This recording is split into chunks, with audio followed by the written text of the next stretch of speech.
Salam sejahtera semuanya kepada para penonton tanya jawab yang berbahagia.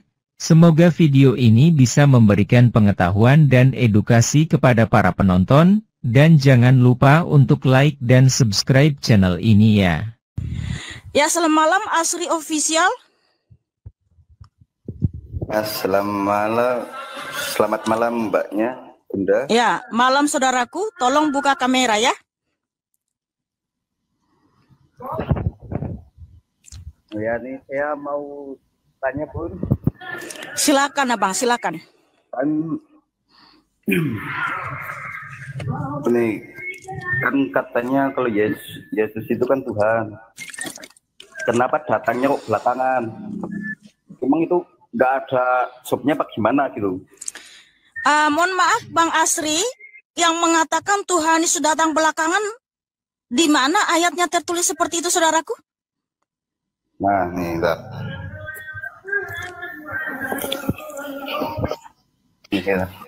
Ya, di mana saudaraku bahwa ada ayat Alkitab mengatakan Tuhan Yesus datang belakangan? Oh, entar dulu nih saya.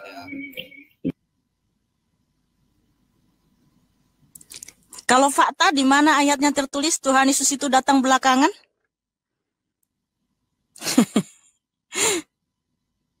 Karena yang saya tahu Tuhan Yesus adalah Allah itu sendiri, Sang Pencipta langit dan bumi. Dia sudah ada sebelum dunia ini ada dan melingkupi segala sesuatu. Oke, lah. Oke, di mana saudaraku Asri? Bentar, tunjukkan ayatnya di mana Tuhan Yesus datang belakangan. Teman, dulu nih saya lupa. Nah, sekalian saya mau tanya lagi nih, biar paham. Tuhan Yesus dulu, enggak Tuhan dulu. Nah, sama ini yang menciptakan Tuhan Yesus itu siapa ya, Mbak? Nah, berarti saudara tidak bisa mempertanggungjawabkan narasimu Tuhan Yesus datang belakangan ya? Nah, ya. Oke. Ya. Ya. Baik. Karena sesuai dengan firman Tuhan di Kolose 1 ayat 15 sampai 17. Tuhan Yesus Kristus adalah gambar Allah yang tidak kelihatan. Dialah yang sulung, yang awal dari segala yang telah diciptakan. Karena Tuhan Yesuslah Sang Pencipta segala sesuatu, baik di surga maupun di bumi, baik yang kelihatan maupun tidak kelihatan. Dan segala sesuatu diciptakan oleh Tuhan Yesus dan untuk Tuhan Yesus. Dan Tuhan Yesus sudah ada terlebih dahulu dan segala sesuatu ada di dalam Dia. Itu firman Tuhan. Coba cek saudara-saudaraku di Kolose 1 ayat 15 sampai 17. Apakah saya berbohong atau saya mengada-ngada? Silahkan cek. Justru ayat ini menyatakan Bang Asri bahwa Tuhan Yesus Kristus itu adalah Sang Pencipta segala sesuatu. Dia sudah ada sebelum dunia ini ada, sebelum segala sesuatu ada, dan segala sesuatu terkandung di dalam Dia. Berarti terpatahkan tuduhanmu Tuhan Yesus datang belakangan ya, terbantahkan saudaraku. Karena Tuhan Yesus Kristus itu melingkupi segala sesuatu, melingkupi segala dimensi saudaraku ya. Dia hadir di segala dimensi, dia hadir di dunia ini. Karena dia adalah Allah yang maha hadir saudaraku. Haleluya, haleluya. Berarti kan ini Tuhan Yesus itu kan tahu segalanya ya? Benar, tahu segalanya saudaraku. Terima kasih Davan. Nah, lah Tuhan Yesus itu kan makasih Muhammad turun, ini kan mati di kayu salib. Ya. Kata netizen, mana mukanya kok sembunyi katanya. Ya.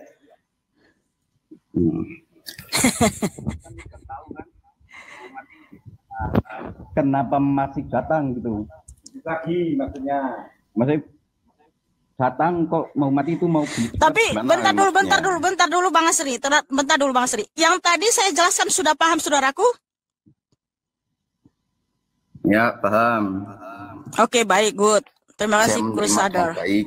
Ya, pasti Ya, kena. terima kasih.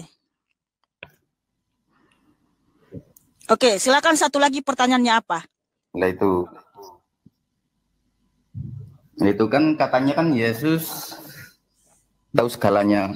Nah, juga kan matinya di kayu salib. Disalibkan. Nah, kui maksudnya kayak ngono kui.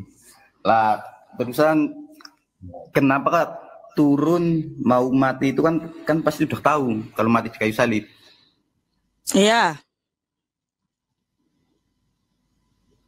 Nah, itu mau nunjuk apa nih, bunuh diri apa mau gimana gitu.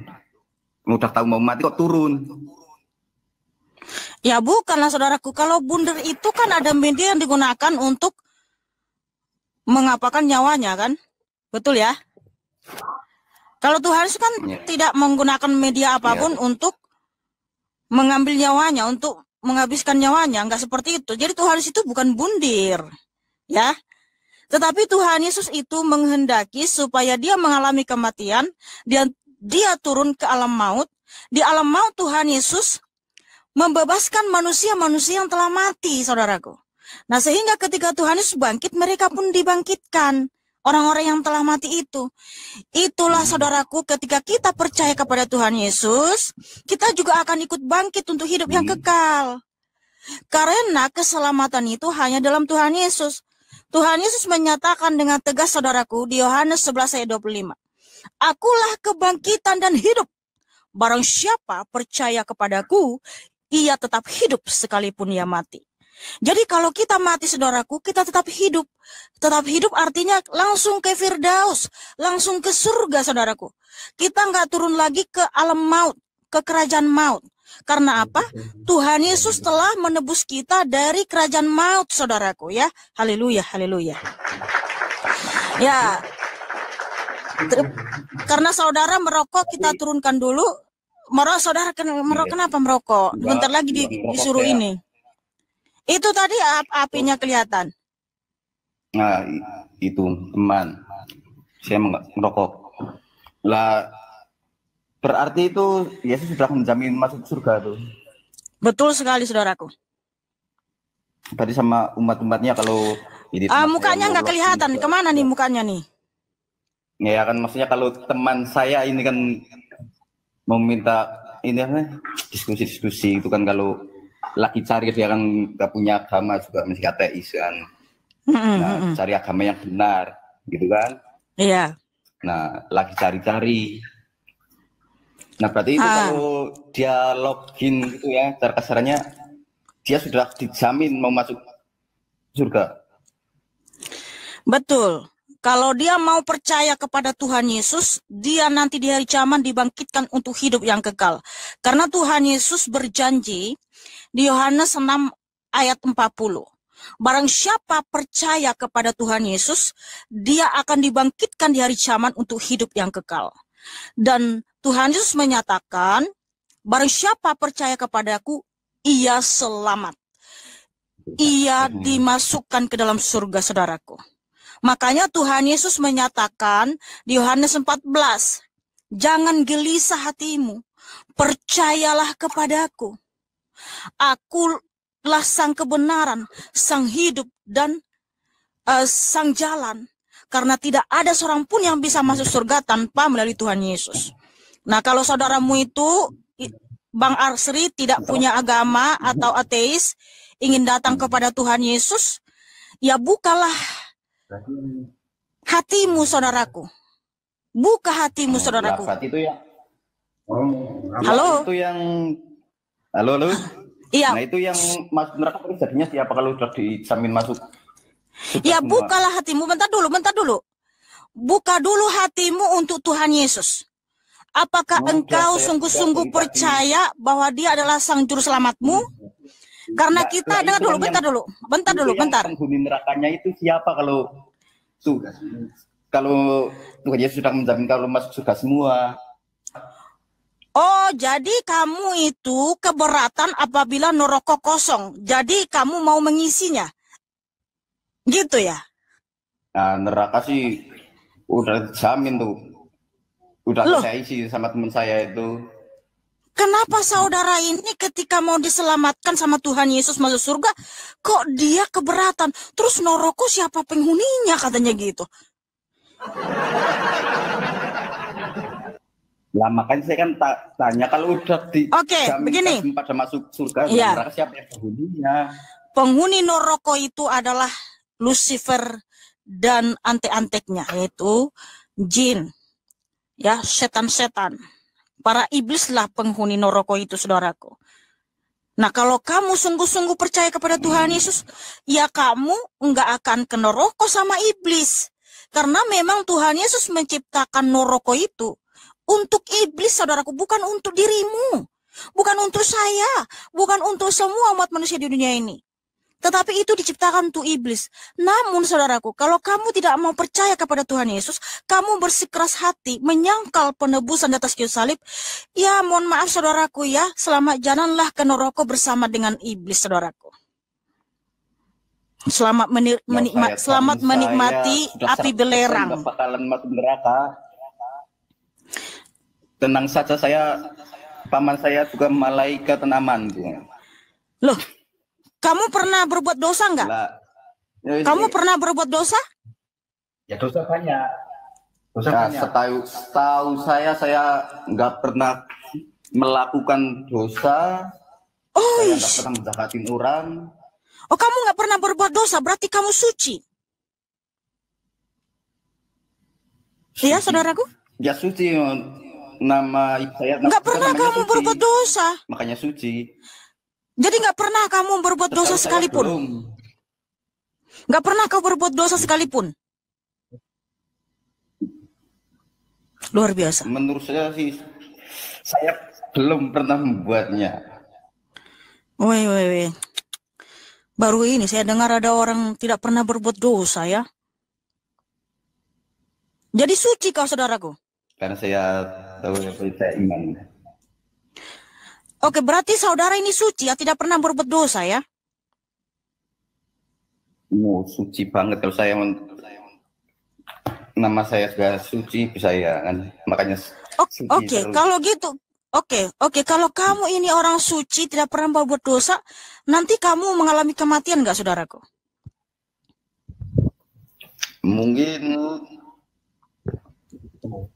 semua orang mati. Nah, sementara orang itu mati karena dia ada dosa, saudaraku. Manusia ini kalau dia suci, gak pernah berbuat dosa, gak akan mati, saudaraku. Sebab firman Tuhan tertulis di Roma 6 ayat 23, upah dosa ialah maut, yaitu kematian. Lalu kalau saudara masih mati, artinya Anda itu pendosa, berarti Anda bohong. Kecuali Anda ini hidup kekal gak akan pernah mati, baru saya akui Anda itu memang gak pernah berbuat dosa, suci Anda itu. Lah, itu apa namanya, bayi baru lahir, berarti ibu-ibu kita itu sudah melahirkan dosa, itu langsung melahirkan dosa kalau anak yang sudah mati. Anak kecil mati berarti itu sudah punya dosa. Sudah diwariskan dosa maut oleh Adam. Itulah kenapa keturunan Adam itu semua mengalami kematian. Karena Adam itu sudah mewariskan dosa maut, saudaraku. Roma 5 ayat 12. Jadi sungguh tidak bisa saya percaya ya, saudara itu sampai mengaku tidak punya dosa, tidak pernah berdosa ya, suci. Widih, mohon maaf saudaraku, punya dosa kan mati di kayu salib. Tapi dia bangkit. Itulah karena dia tidak berdosa. Tuhan Yesus itu bangkit dari kematian karena dia tidak berbuat dosa, karena dia suci, karena dia saleh, karena dia benar. Tetapi orang yang berdosa, kalau dia mati nggak akan bisa bangkit sendiri, saudaraku, nggak akan bisa bangkit. Kenapa para nabi itu mati membusuk, kembali menjadi debu tanah, nggak bangkit? Karena nabi juga punya dosa. Nabi saja berdosa, apalagi lu. Lu ngaku nggak berdosa, suci pula. Iya, waduh. Semua orang kan dibuat dari tanah. Kembaliannya ke tanah. Kalau yang seperti ini, saudaraku, kita angkat tangan ya. Dia sudah mengaku dia orang suci, dia adalah orang yang tidak pernah buat dosa. Kata Tuhan Yesus saja ya, orang-orang seperti ini tinggi hati ya. Tapi nggak apa-apa lah ya, kiranya Tuhan memberikan kau pertobatan. Karena setahu saya semua manusia itu berdosa, nggak ada yang tidak berdosa. Tapi di sini kamu mengaku tidak punya dosa sama sekali. Sungguhlah saudara ini adalah orang yang tinggi hati, mohon maaf ya. Terima kasih kiranya Tuhan Yesus memberikan kamu roh pertobatan. Mohon maaf saudaraku, tidak mau saya saudaraku, karena saudara saja tidak mengaku tidak berdosa. Enggak, saudara sudah mengaku tidak pernah melakukan dosa dan orang suci. Mohon maaf, itu adalah orang sombong dan tinggi hati ya. Setahu saya semua manusia dan berdosa saudaraku, bertobatlah saudaraku. Mohon maaf saudaraku, orang seperti ini sudah angkat tangan kita itu ya. Bahkan dia mengaku tidak pernah berbuat dosa sama sekali. Dia orang suci saudaraku. Alkitab mengatakan orang yang tinggi hati akan direndahkan. Kita angkat tangan saja saudaraku, angkat tangan saudaraku. Aduh, sabar Kak. Karena baru kali ini saya temukan netizen yang bertanya mengaku tidak pernah berbuat dosa sekalipun saudaraku, katanya nggak pernah berbuat dosa. Selamat malam Bang Astagfirullah. Ya, selamat malam juga. Ya, tolong buka kamera saudaraku.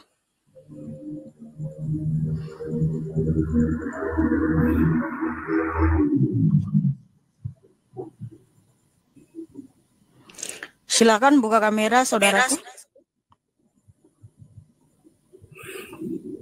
Boleh saya bertanya kan? Ya silakan Abang, silakan. Itu saya dengar tadi Nabi Adam kan dan Ibu Hawa kan? Itu Adam itu beragama apa itu? Tidak punya agama. Kata siapa? Abang tahu arti agama apa? Saya tanya, Nabi Adam itu menyembah Yesus apa menyembah Allah? Adam itu sudah jelas menyembah Yod-Heh-Vah-Veh Elohim, dan Yod-Heh-Vah-Veh Elohim itu adalah Yeshua HaMashiach. Mana dulu yang muncul ke dunia manusia yang bernama Adam, apa yang bernama Yesus? Sebenarnya abang ini mau bertanya atau mau bagaimana ya? Ketika bertanya dijelaskan kok Adam membantah. Itu beragama apa? Dan menyembah siapa? Mana dulu yang muncul ke dunia antara Adam dengan Tuhanmu yang bernama Yesus? Itu aja.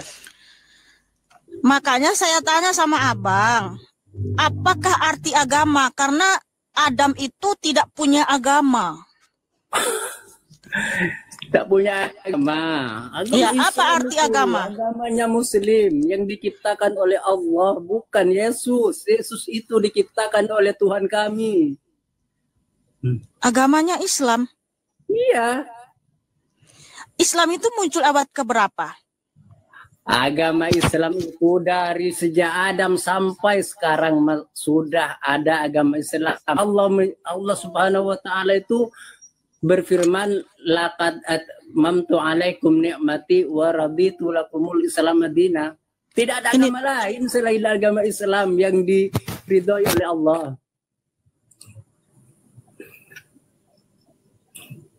Boleh tak? Oke. Tolong jelaskan apa? Bentar, sungguh sabar saudaraku ya. Tolong jelaskan arti agama apa? Agama itu adalah agama. Saya tanya dulu itu. Yesus kenapa disalib di tiang salib? Dibunuh di tiang salib kenapa? Kok abang ini lompat sana lompat sini ya? Iya, saya tanya kenapa Yesus dibunuh? Katanya membunuh itu adalah dosa. Kenapa Tuhanmu itu kau bunuh?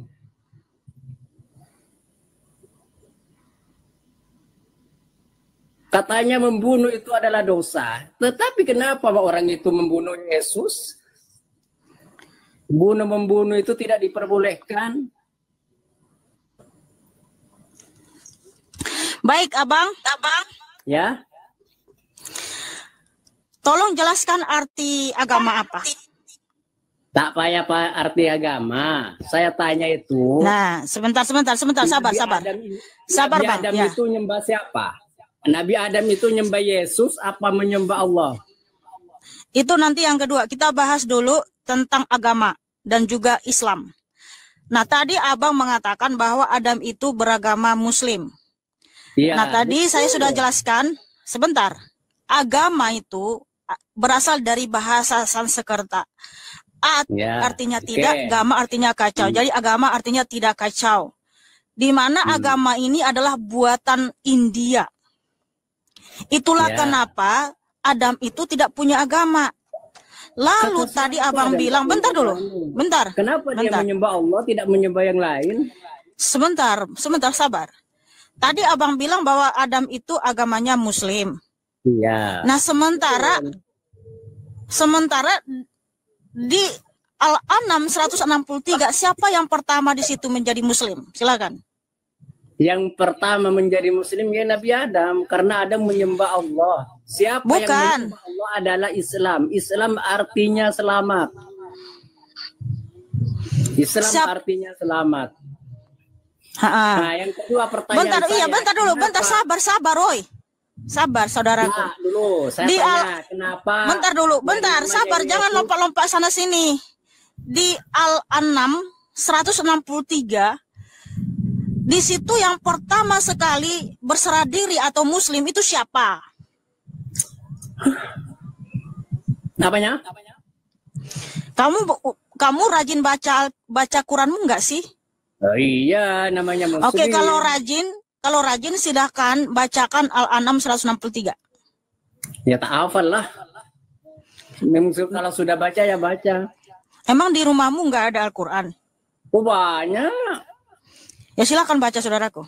Nah, sekarang yang pertama itu saya tanya itu kenapa yang namanya Yesus dibunuh di atas tiang salib. Ini kenapa sih abang Bang, itu tidak boleh membunuh. Bang. Kita kan manusia yang berakal. Hendaklah kalau membahas satu topik dulu kita tuntaskan. Jangan ketika topik ini belum selesai, kamu lompat sana, lompat sini. Topik saya pertama. Iya, kita masih tentang agama. Agama Islam. Yang kedua pertanyaan saya, kenapa yang namanya Yesus itu dibunuh? Katanya dia menyerah. Sebentar. Nggak ke situ. Kamu ini nggak ingat ya? Baru beberapa menit yang lalu udah langsung lupa. Topiknya itu masih tentang agama. Lalu siapa yang disembah Adam? Nanti akan saya jelaskan. Yang disembah. Nah, siapa yang pertama duluan ada? Tuhan Yesus apa Adam? Itu kan saya akan jelaskan di sini. Iya. Jangan lompat sana sini. Jangan lompat dulu kemana-mana, Bang. Jangan lompat kemana-mana ya. Nah, makanya kamu itu bacalah kitabmu, jangan asal nyerocos saja, Bang, ya. Belajar. Ayo, belajar, Abang, belajar. Kalau Anda tahu di kitab saya, coba terangkan. Makanya saya bertanya sama kamu, siapa yang pertama sekali di sini berserah diri atau Muslim? Nabi Adam. Nabi Adam itu Muslim. Itu diciptakan Allah, bukan diciptakan siapa-siapa. Bahkan Yesus pun diciptakan Allah. Oke, silakan baca, Bang. Silakan baca, Bang. Silakan baca, Bang. Oh, alah kabur kamu kan. Makanya jangan asal nyerocos saja, Bang.